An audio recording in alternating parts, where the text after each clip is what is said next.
বানাইতাছি পাঠার মাংস, পুঁটি পাঠার ঝোল। এখন এটার মধ্যে দিয়ে দিতেছি সরিষার তেল, নিয়ে নিতেছি পরিমাণ মতো লবণ। লবণটা একটু দিলাম বেশি করে। তারপর দিয়ে দিতেছি হলুদ, তারপরে হালকা একটু গুঁড়া লঙ্কা, এটা হালকা, বেশি না, কাঁচা লঙ্কা দিয়েই করুন, মাখার মধ্যে একটু দিলে এটা মুলায়ম হয় সেই জন্য। এখন দিয়ে দিতেছি অর্ধেক করা কাঁচা লঙ্কা, দিয়ে দিতেছি পেঁয়াজ কুচি। সবটা এখানে দিতাম না, বাকিটা পুরোটা মিশাই নিব। এটার মধ্যে টক দই বা পাতিলেবুর রস কিছুই দিতাম। মিনিট 20 একটা ঢাকনা দিয়ে ঢাকা রেখে দিব, আর সেই ফাঁকে বাকি মশলা তৈরি করতে থাকুন।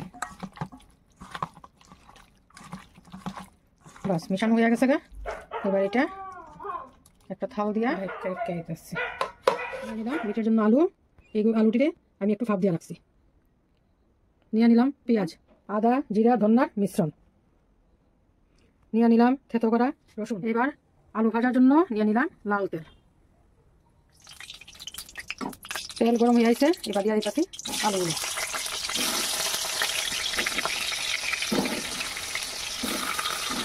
সামান্য লবণ, হলুদ। এবার আলুগুলোরে ভালো করে মিশিয়ে নিতেছি হলুদের সঙ্গে। এমনভাবে ভাপ দিলাম যেন আলুগুলো না ভাঙে।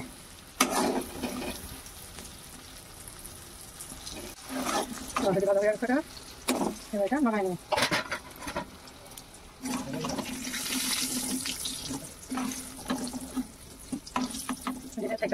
তেলটার মধ্যে ফোড়ন দিয়ে দেবো, তেলটা ফ্রাই দিয়ে দিতেছি শুকনো লঙ্কা ফোড়ন, কয়েকটা দিতেছি ধনিয়া, কিছু আস্তা। এটা লাল হয়ে ভাজা হয়েছে, এটার মধ্যে দিয়ে দিতেছি গোটা এলাচি, একটু মুখটা ছাড়িয়ে দিতেছি। তারপর তেজপাতা,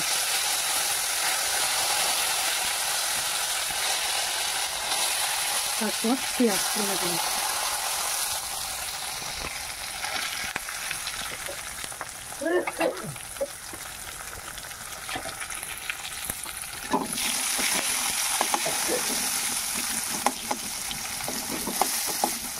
পেঁয়াজগুলো তো লাল লাল হয়ে গেল।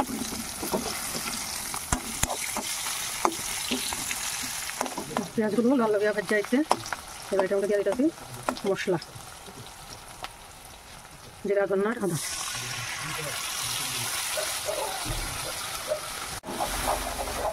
দিয়ে দিতেছি আগে থেকে মেরিনেট করা মাংসটা। আলাদা করে কাঁচা লঙ্কা দিলাম না, যেহেতু আমি মিশিয়ে দিতেছি পুরোটা মশলার সঙ্গে।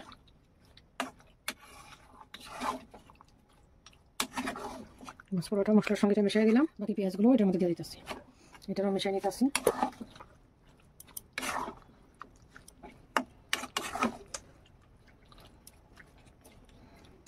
পুরোটা মশলা দিয়ে মিশিয়ে এবার এটা 20 মিনিটের জন্য ঢাকনা দিয়ে রাখলাম।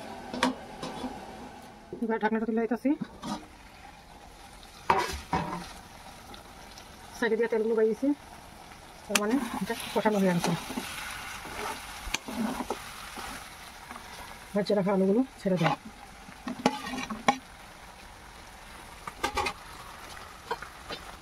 থেতো করা রসুনটা এবার দিয়ে দেবো, মিশিয়ে দিতেছি।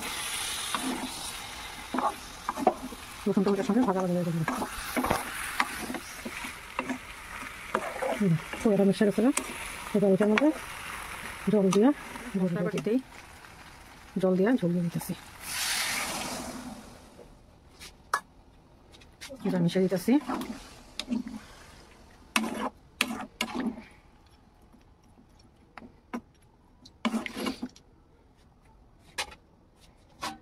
পনেরো মিনিট ঢাকনা দিয়ে রাখতেছি। এবার ঢাকনা খুলে দিতেছি।